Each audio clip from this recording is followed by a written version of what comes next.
रूस और यूक्रेन के बीच छिड़े युद्ध का अंजाम क्या होगा? युद्ध के मैदान में आखिर तक कौन टिकेगा? इस जंग में कौन किस पर भारी पड़ेगा? देखिए सिर्फ धर्म ज्ञान पर। दोस्तों नमस्कार, मैं हूं डॉक्टर श्रीपति त्रिपाठी। आइए इस वीडियो के माध्यम से जानते हैं कि रूस ने यूक्रेन पर हमला बोला। जानिए भारत पर इसका क्या असर पड़ेगा, क्या सकारात्मक और क्या नकारात्मक। आइए जानते हैं विस्तृत रूप से। रूस और यूक्रेन के बीच काफी दिन से चल रही तानातानी के बीच खबर आई है कि रूस ने यूक्रेन पर हल्ला बोल दिया है और यूक्रेन के कई इलाकों पर कब्जा करने का प्रयास भी कर रहा है। युद्ध जो है काफी तेजी से बढ़ा हुआ है। यूक्रेन भी हारने को मान नहीं रहा है। यूक्रेन के बॉर्डर पर रूसी सेना लगातार आगे बढ़ रही है। हालात ऐसे ही रहे तो रक्षा विशेषज्ञों का कहना है कि दुनिया में जल्द ही तीसरे विश्व युद्ध का संकट खड़ा हो सकता है। ऐसे में आइए आपको बताते हैं कि भारत पर इस संकट का क्या असर हो सकता है। रूस और यूक्रेन दोनों ही देश सोवियत संघ का हिस्सा रह चुके हैं, जिसकी वजह से इस देशों के सांस्कृतिक संबंध रहे हैं। लेकिन विगत कुछ वर्षों से दोनों देशों में चल रहे विवाद, जो अभी कुछ महीनों से युद्ध जैसे हालात में तब्दील हो चुके हैं। रूस ने यूक्रेन से लगी अपनी सीमा पर 1 लाख से अधिक की फौज तैनात कर दी है, तो वही यूक्रेन भी अमेरिका और यूरोप के देशों के सहयोग से अत्याधुनिक सैन्य संसाधनों से लैस जो है रूस के सामने तन कर खड़ा है, वार कर रहा है और परेशान भी कर रहा है।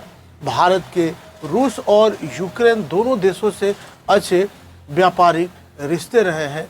रूस से तो बहुत ही मधुर संबंध रहे हैं, जो कि युद्ध होने की स्थिति में प्रभावित हो सकते हैं। रूस चूंकि तेल और गैस का एक बड़ा उत्पादक देश है, जिसको लेकर ऐसी आशंका है कि युद्ध की स्थिति में अंतर्राष्ट्रीय बाजारों में पेट्रोलियम और गैस के दाम तेजी से बढ़ सकते हैं, जिससे भारत सहित कई देशों को नुकसान होगा। मेरी ज्योतिषीय गणना दोनों देशों के तनाव को लेकर क्या कहती है, आइए जानते हैं विस्तार से। यूक्रेन पर है कठिन 7.5 का साया। वर्ष 2021 में सोवियत संघ के विघटन के बाद अलग होकर यूक्रेन ने यूरोपीय देशों से व्यापारिक रिश्ते मजबूत करने शुरू कर दिए थे। यूक्रेन की स्थापना की जो कुंडली बनी है वह 24 अगस्त 1991 शाम 6 बजे राजधानी कीव की है, जिसमें मकर लग्न उदय हो रहा है। मकर लग्न की कुंडली यूक्रेन की कुंडली में, आपको बता दें, कुंडली जो है मकर लग्न की है। यूक्रेन की कुंडली में अष्टम भाव में सूर्य, बुध, गुरु और शुक्र हैं तथा लग्न में चंद्रमा और शनि का विषयोग बन रहा है। यूक्रेन की कुंडली के अष्टम भाव में 4 ग्रहों का होना तथा लग्न में बन रहा विषयोग उसे एक भ्रष्टाचार से प्रभावित संघर्षशील देश बनाता है, जहां प्रति व्यक्ति आय बेहद कम है। अगस्त 2013 में यूक्रेन की कुंडली में द्वादश यानी आपको बता दें हानि भाव तथा तीसरे पड़ोसी भाव के अधिपति गुरु की दशा शुरू हुई, जो कि मकर लग्न के लिए अशुभ है। इसी दशा में यूक्रेन के अपने पड़ोसी देश रूस से संबंध बिगड़े तथा यूक्रेन ने बल प्रयोग करते हुए यूक्रेन के एक प्रांत क्रीमिया को मार्च 2014 में अपने में मिला लिया। वर्तमान में यूक्रेन की कुंडली में गुरु में शुक्र की 20वीं दशा चल रही है, जिसमें उस समय रूस के बड़े सैन्य दबाव का सामना करना पड़ रहा है। यूक्रेन के जन्मकालीन चंद्रमा पर गोचर के शनि के मकर राशि में आने से सैन्य संघर्ष का खतरा बढ़ा हुआ है, जिसके आसार इस वर्ष है। मार्च अप्रैल में मंगल के गोचर में मकर राशि से यूक्रेन के जन्मकालीन चंद्रमा पर आ जाने से युद्ध का खतरा बहुत बढ़ सकता है। जान माल की क्षति के पूरे योग बता रहा है। राहु की दशा में चल रहा है रूस, उठा सकता है यह बहुत बड़ा कदम। रूस की स्थापना कुंडली 12 जून 1990 दोपहर 1:45 राजधानी मॉस्को की है। कन्या लग्न की इस कुंडली में पंचम भाव में चंद्रमा, मकर राशि में राहु से युक्त है तथा वहीं पंचमे शनि से बड़ा धन योग बन रहा है।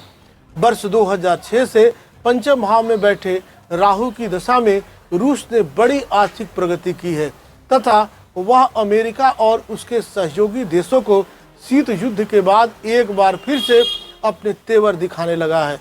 राहु की महादशा में लाभ भाव के मतलब लाभ स्थान के अधिपति चंद्रमा की अंतर्दशा में रूस अपने पड़ोसी यूक्रेन पर सैन्य दबाव बनाकर उसके कुछ भाग पर कब्जा करने का वर्तमान स्थिति में पूरा प्रयास कर रहा है या उसे नाटो देशों से संबंध कमजोर करने पर भी अभी विवश कर रहा है, लेकिन नाटो भी रूस के खिलाफ है। 2023 में राहु में मंगल की अंतर्दशा के समय अमेरिका और उसके सहयोगी जो है वह व्यापारिक प्रबंध लगा सकते हैं, लेकिन अभी से व्यापारिक प्रतिबंध लगना शुरू हो गया है। इस स्थिति में चीन रूस के ओर करीब आ चुका है, जिससे भारत के लिए दुविधा की स्थिति पैदा होगी। रूस द्वारा भारत को सैन्य साजो सामान की आपत्ति सप्लाई में बाधा पैदा होने की आशंका आगे कुछ महीनों में बन रही है, लेकिन रूस के साथ भारत है। साथ ही रूस यूक्रेन संघर्ष पेट्रोल और डीजल के दामों को मार्च और अप्रैल महीने में फिर से बढ़ा सकता है, जिससे पेट्रोल के दाम या कच्चे तेलों के दामों में बढ़ोतरी हो सकती है। अभी को जो स्थिति यहाँ की बता रही है, ग्रह दशाएं बिल्कुल ठीक नहीं है। यूक्रेन के भी जो राष्ट्रपति हैं वो भी बिल्कुल स्थिर नहीं है, उनका भी कई बार वीडियोज आ रहा है। ग्रह दशाएं भी इनकी प्रतिकूल बता रही हैं, तो उस समय इनका निर्णय जो है या किसी का भी निर्णय देश हित में हो, ऐसा ईश्वर से हम लोग कामना करते हैं। महायुद्ध न हो, विश्व युद्ध न हो, इसकी बिल्कुल हम लोग कामना नहीं करते। ईश्वर से प्रार्थना करते हैं कि सारे कौम में, सभी देशों में, सभी प्रदेशों में, संसार में अमन कायम रहे, लोग स्वस्थ रहकर अपना जीवन यापन करें और बेहतर रहें। इसी कामना के साथ अभी तक आपने यह चैनल सब्सक्राइब नहीं किया है तो सब्सक्राइब करें, शेयर करें। अगर आपको इसी से संबंधित या ऐसे ही वीडियो की दरकार है या ज़रूरत है या आप ज्योतिषीय परामर्श लेना चाहते हैं तो आप निश्चित रूप से आप गूगल करके आप अपने डिटेल्स भेजकर आप मुझे भेज सकते हैं और घर बैठे ज्योतिषीय परामर्श ले सकते हैं। क्योंकि ज्योतिष जो है यह आकलन है। जब आप जन्म लेते हैं तब ग्रह दशाएं बताती हैं, आपके ग्रह बताते हैं। जब जातक जन्म लेता है, जैसे देश का भी जन्म हुआ, मैंने बात किया रूस का हो, यूक्रेन का हो, भारत का हो, तो जिस दिन उसका फाउंडेशन हुआ उस वही समय उसका जन्म का समय होता है और उस समय जो ग्रह की जो स्थिति होती है वही जब तक राष्ट्र रहेगा तब तक उसका प्रभाव पड़ता है, अच्छा हो या बुरा हो। तो बेहतरी होती रहे, सभी शांति से, अमन से, दुनिया में अमन रहे, चैन रहे, यही कामना है। कोई हताहत न हो। हमारे यहाँ तो दुनिया को बचाने के लिए शिव जी ने हलाहल पी लिया था, विष ग्रहण कर लिया था और तब नीलकंठ कहाए।